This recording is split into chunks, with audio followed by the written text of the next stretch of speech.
हरे कृष्णा। तो आज मैं स्वागत करता हूँ आप सबों को श्रीमद् भागवतम की जो हमने कक्षा शुरू की थी। आज श्रीमद् भागवतम का पहला जो क्लास है, पहली जो कक्षा है, वो आज हम लोग शुरू करेंगे। श्रीमद् भागवतम के पहले स्कंद के पहले अध्याय के पहले श्लोक से। तो पुनः स्वागत करता हूँ। Very very good afternoon. तो इससे पहले कि हम लोग शुरू करें क्लास, छोटा सा मंगलाचरण करेंगे और फिर से आज की जो क्लास है पूर्ण रूप से मंगलाचरण के ऊपर ही है। तो कृपया आप सभी मिलके हम लोग मंगलाचरण करते हैं। ओम अज्ञानतिमिरन्धस्य ज्ञानाञ्जनशलाकया चक्षुरुन्मिलितं येन तस्मै श्रीगुरुवे नमः। श्रीचैतन्यमनोभीष्टं स्थापितं येन भूतले स्वयं रूपकदा मह्यं ददाति स्वपदान्तिकं। नमो विष्णुपादाय कृष्णपृष्ठाय भूतले श्रीमते भक्तिवेदान्तस्वामिनिति नामिने। नमस्ते सारस्वते देवे गौरवाणी प्रचारिणे निर्विशेषा शून्यवादी पाश्चात्यदेशतारिणे। जय श्री कृष्ण चैतन्य प्रभो नित्यानंद श्री अद्वैत गदाधर श्रीवासादि गौरभक्तवृंद। हरे कृष्णा कृष्ण कृष्णा हरे हरे, हरे राम राम राम हरे हरे। हरे कृष्ण। तो पिछली कक्षा में हमने देखा था श्रीमद् भागवतम का इंट्रोडक्शन, परिचय। So in previous chapter, previous class, we have seen introduction of Srimad Bhagavatam. In that we have elaborately cannot be said, but brief sketch of Lord Chaitanya Mahaprabhu's pastimes, who is Lord Chaitanya Mahaprabhu and what was his activities, pastimes, leelas. So that we saw in previous two sessions. And today we are going to start Srimad Bhagavatam, who is so very dear to Vaishnavas, who is so very dear to Lord Sri Chaitanya Mahaprabhu, who is the propagator of dharma of this age of Kali, which is Harinama Sankirtan, right? So we are so very fortunate to actually born in the period where Sri Lord Chaitanya Mahaprabhu's moment of Harinam Sankirtan is widespread in this age of Kali Yuga, and people throughout the whole world are getting benefited and blessed by this Harinam Sankirtan moment. Yeah. So you, all of you, as well as so many of us, like so many of our participants, those who had attended Bhagavad Gita course and all other courses. So it's our great privilege to be the part of this course, Srimad Bhagavad Gita and Srimad Bhagavatam course, and getting connected in the line of disciplic succession, which is actually coming directly from Krishna to Chaitanya Mahaprabhu, and then to Srila Prabhupada, and then back to us. Yeah. So today we are going to discuss Srimad Bhagavatam first canto, first chapter. So I'm going to share with you the PPT, the PowerPoint presentation with you all.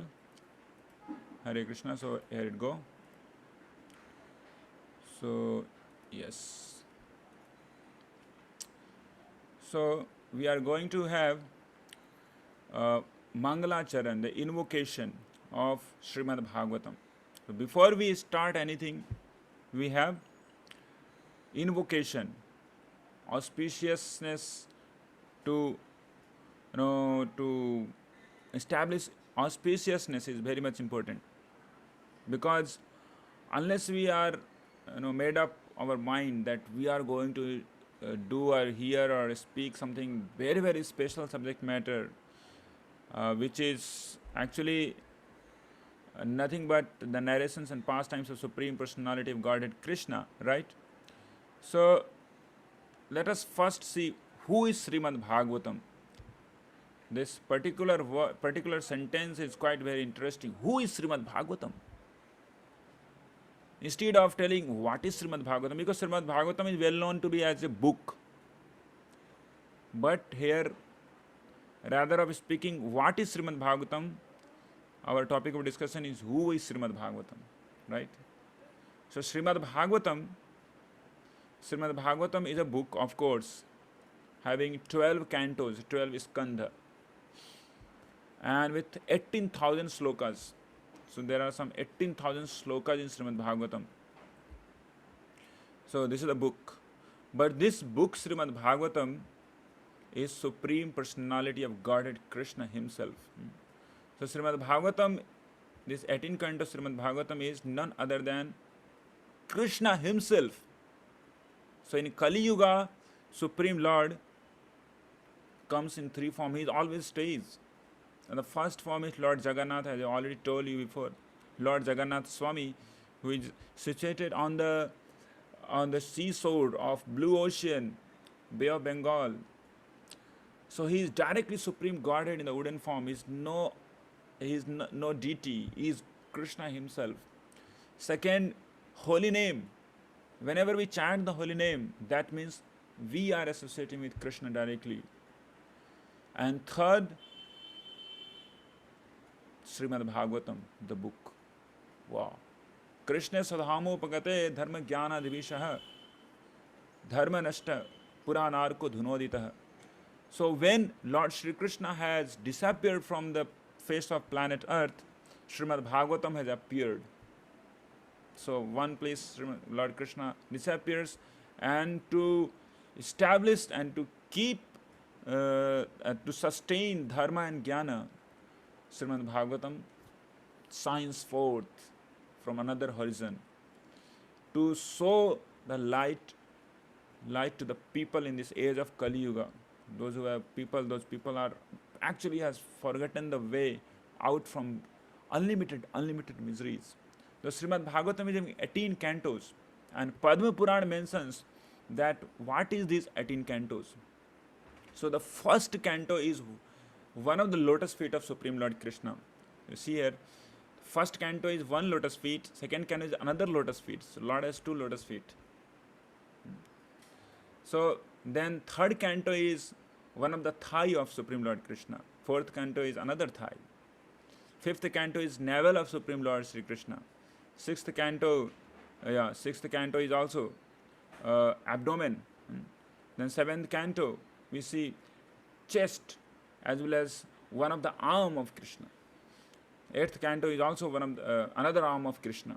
Ninth canto is wonderful, lotus neck of Krishna. Everything is lotus. There is nothing more beautiful in this world than lotus. That's why otherwise there is nothing comparable with Supreme Godhead. Krishna is so beautiful. Just to compare with most beautiful thing in this world, we compare with lotus. So Supreme Lord's this neck is also very, very, very, very beautiful. It is told that his neck is just like conch shell, so beautiful. So ninth canto is the neck of Krishna. 10th canto is lotus face of Krishna. So 10th canto is one of the voluminous one. Not one of the, but rather it's most voluminous section of Srimad Bhagavatam, this 10th canto, most voluminous. So that is face of Supreme Lord Krishna. 11th canto is forehead of Krishna, and 12th canto is that Mor Mukut, that peacock feather which is decorating Supreme Lord's face.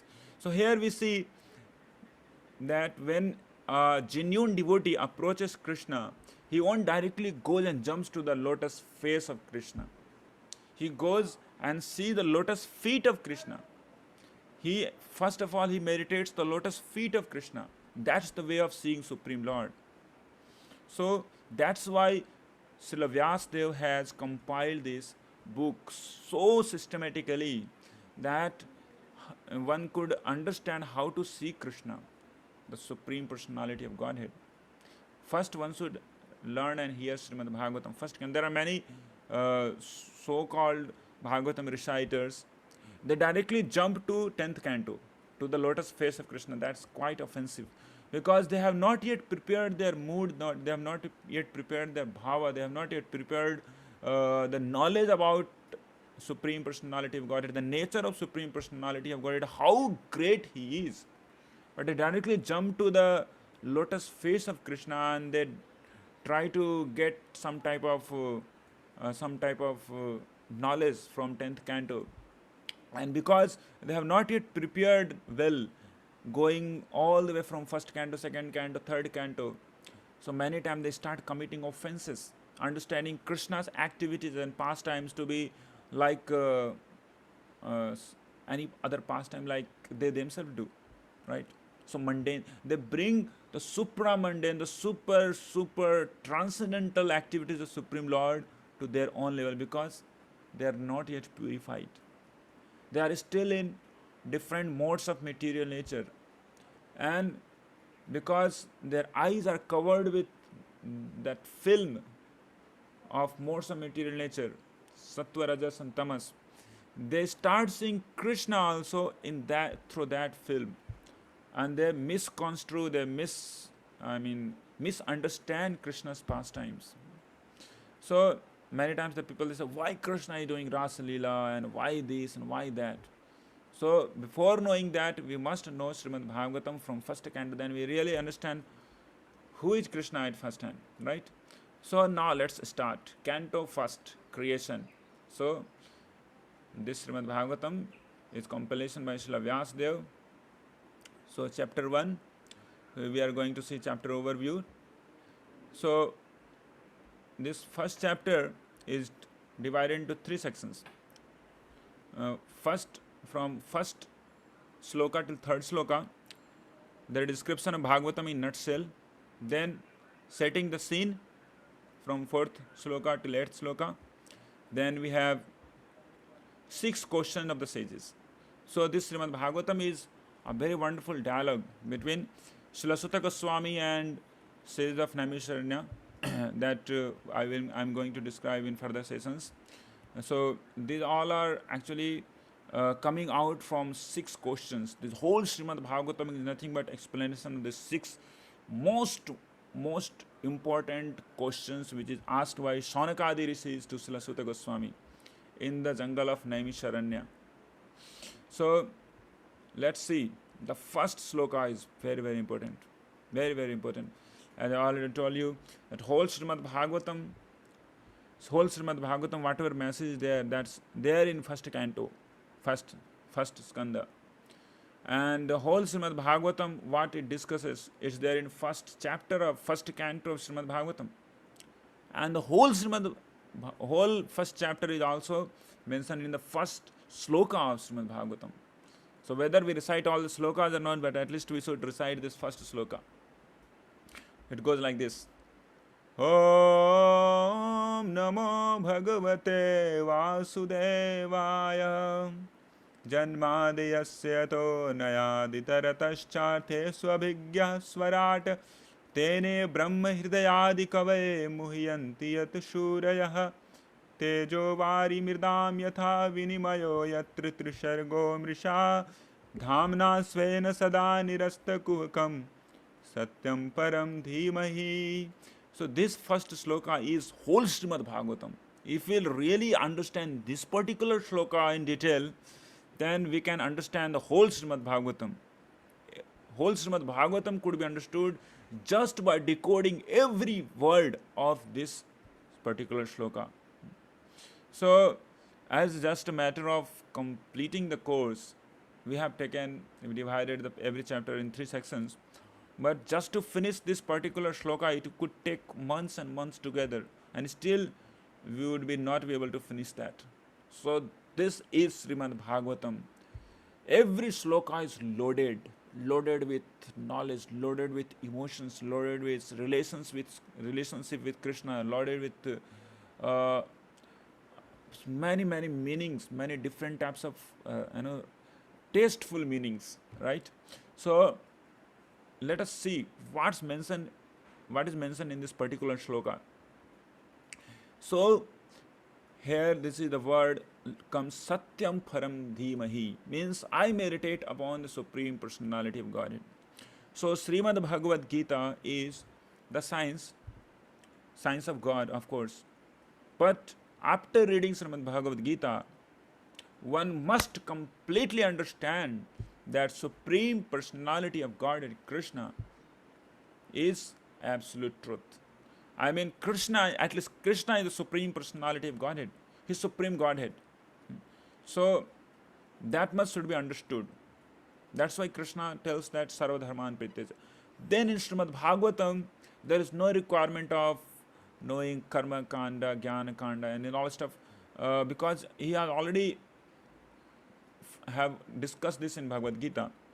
So Krishna directly starts from, Vedvyas directly starts from Om Namo Bhagavate Vasudevaya. Means, I meditate upon the Supreme Personality of Godhead, the son of Vasudeva, who is well known as Vasudeva. So, Satyam Param Dhimahi. So, there are different features of absolute truth.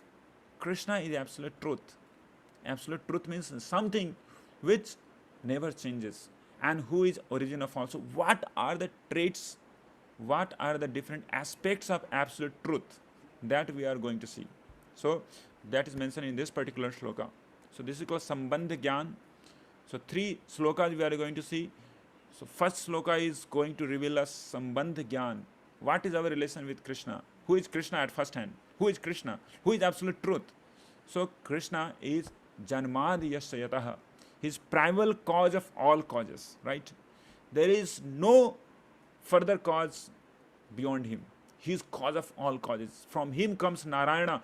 From him comes Lord Shiva, from him comes Lord Brahma, from him comes every living entity, from him everything rests. So, all the traits mentioned in this particular shloka, directly or indirectly conscious of all manifestations. So, of course, he is conscious of everything what's happening in the spiritual world, as well as expanding himself as Lord Vishnu. He is also conscious of this particular world called material world also. So, Janmadi Yasyato Nayad Itartas Charthesu Abhigyaha. He is Abhigya. He is perfectly knowing everything. Abhigya. Everything, whatever is happening in everyone's heart, in every microbe's heart, in every Brahma's heart, and in every atom. He is fully independent, Swarat. Fully independent. He can do anything and everything. Practically nothing is impossible for absolute truth Krishna. Nothing is impossible. Fully independent, Swarat. He is the person who gives the knowledge to Brahma, the first poet, Adi Kavi, Brahma, who is the first created being in this universe, first imparted, and he is the person who imparted the Vedic knowledge to Brahma. Great sages and demigods gets bewildered. Muhyanti yat suryaha. Great souls also, they are not able to conceive how absolute truth could be. And he has shown this, Lord Krishna, when he appeared. Lord Brahma's forehead started reeling, not able to figure out who is this person, who is doing this all types of different wonderful pastimes here. Could he be a jadugar, a magician? So he was confused. Great sages had got confused.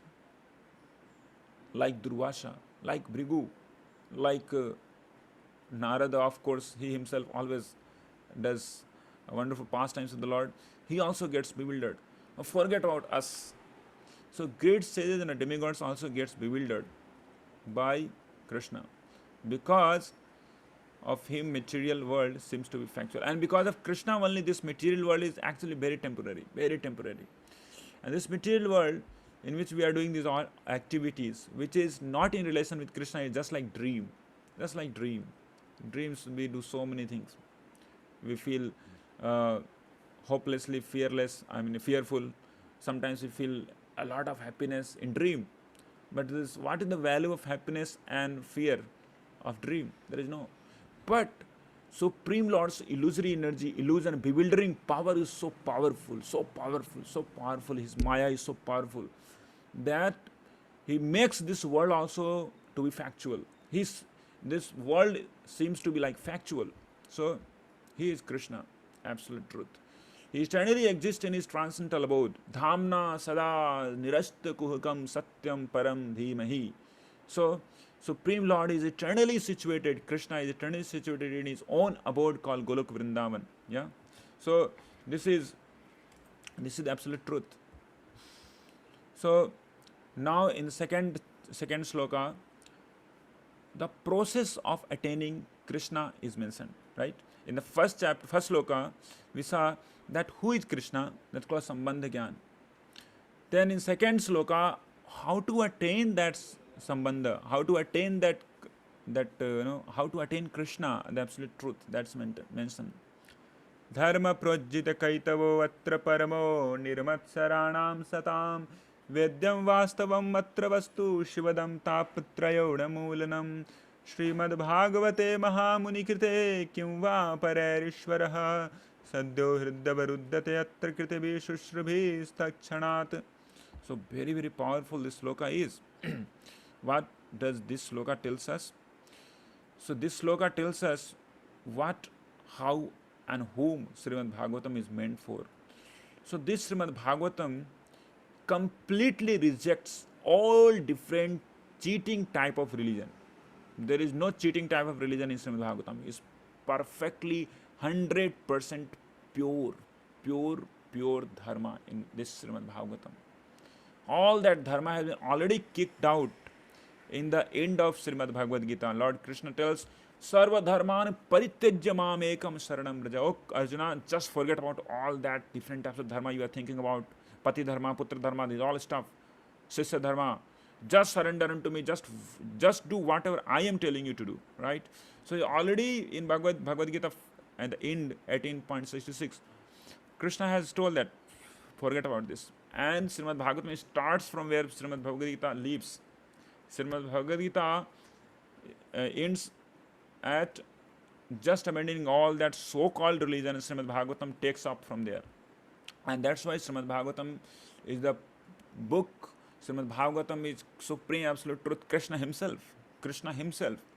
And there everything is pure. Srimad Bhagavatam is called Amala Puran. It rejects all types of materially motivated religion. Materially motivated religion means so-called religion. That if you'll do this puja, then you'll get this. If you'll do that Deva Puja, then you will get money. If you do that Deva Puja, then you will get food. Then if you get that puja, then you will get good wife. Then if you do that puja, then you will get a good husband. If you do this, then you will get that.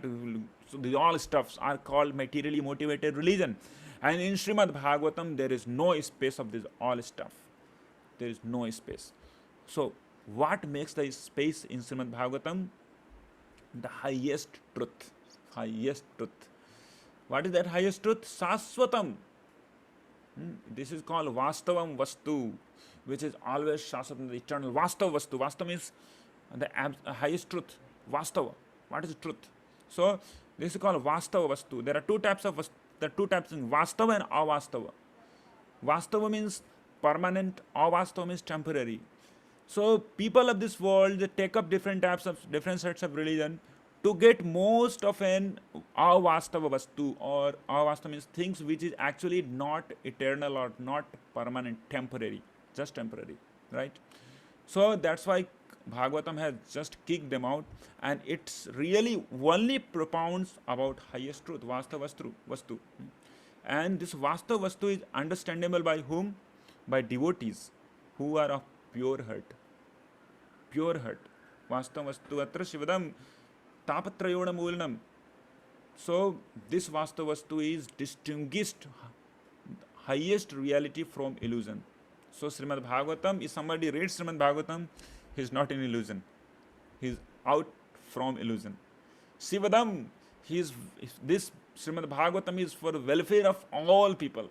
All people. Practically everybody can get perfection by hearing Srimad Bhagavatam. Sivadam Tapatrayona Mulanam. There are three types of misery that we have discussed in the beginning of Srimad Bhagavad Gita class. Problems because of our own body mind, problems because of our other living entities.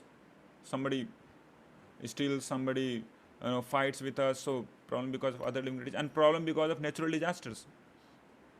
So if somebody takes up Srimad Bhagavatam reading, Srimad Bhagavatam guarantees in the beginning only. What? Oh my reader, oh my dear reader, if you read me, then make sure that I will remove all that problem from your life. Isn't it such a wonderful offering from Srimad Bhagavatam, uproots all the threefold miseries. Uproots means there is no hope to again coming up.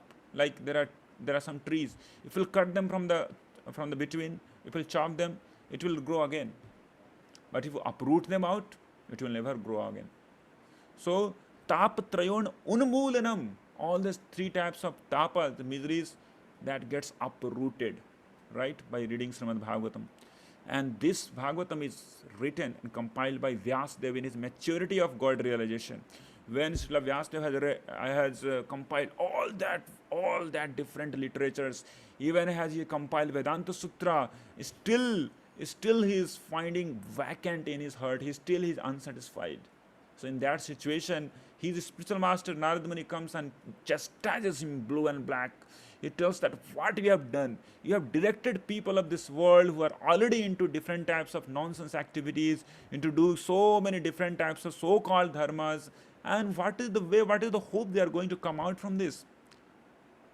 And that's the problem. That's the reason. Because of that, you are not able to feel contentment in your heart. You are not still satisfied because you have not glorified the Supreme Lord Krishna purely. You have not glorified that. So you must glorify Supreme Lord Krishna purely. Then you must compile once again Srimad Bhagavatam, the eternal Srimad Bhagavatam. So when Vyasadeva is actually in the maturity of his spiritual realization, then he compiles Srimad Bhagavatam. So this Srimad Bhagavatam is super scripture, super, right? So when this Srimad Bhagavatam is there, Kimva Pare Ishvara, what is the use of any other scriptures? There is no use of other scripture. Everything is there in Srimad Bhagavatam: astrology, astronomy, science, what is the situation of different planets, everything is there, creation, everything, all knowledge is there in Srimad Bhagavatam, right?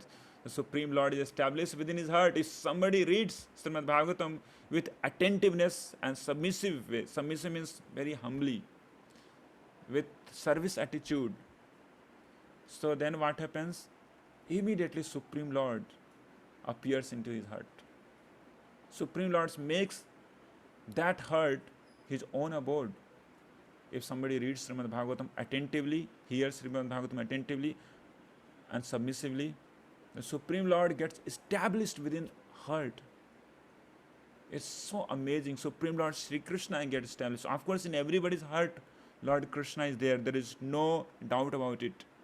But he is not there as Krishna, as Dvibhaja Murlidharam. He is there as Paramatma, four-handed form, perfectly silent, just seeing who is doing what, just and giving all report to Yamraj and getting all that assessment papers ready and giving all different types of punishment and appraisals and this all stuff. But there is no relationship. There is no knowledge of relationship with Krishna when somebody have not read Srimad Bhagavatam. But if somebody reads Srimad Bhagavatam, somebody hears us attentively, then all of a sudden Supreme Lord Krishna gets arrested into the heart. Wow. So this is Srimad Bhagavatam. And then comes sweetness of Bhagavatam. This Bhagavatam is supremely sweet. Nigam kalpataror galitam phalam sukmukhadam ritadravasham yutam pibat bhagavatam rasamalayam muhuraha rasika bhuvi bhavuka. So here it is mentioned that what one should aspire for by reading Srimad Bhagavatam. What one should aspire for. So what is the prayojan? If somebody reads Srimad Bhagavatam, what is the prayojan? Prayojan is this: one should relish. O expert and thoughtful man, relish Srimad Bhagavatam, the mature fruit of desire tree of Vedic literature. This is a mature fruit. Whole Vedas is just like a tree, like a mango tree. And what is the sum and substance of that mango tree? It's the fruit of that tree. But when that fruit gets ripened, red ripened, wow, such a ambrosial fruit. So that is the fruit, Srimad Bhagavatam, of desire tree of Vedic literature. It emanated from the lips of Sri Shukadeva Goswami, Suk Mukhad Amrita Drav Samyutam, and It is told that if any fruit has been baked by any parrot, then that fruit actually increases in its taste. It becomes even better sweet, even more sweet, right?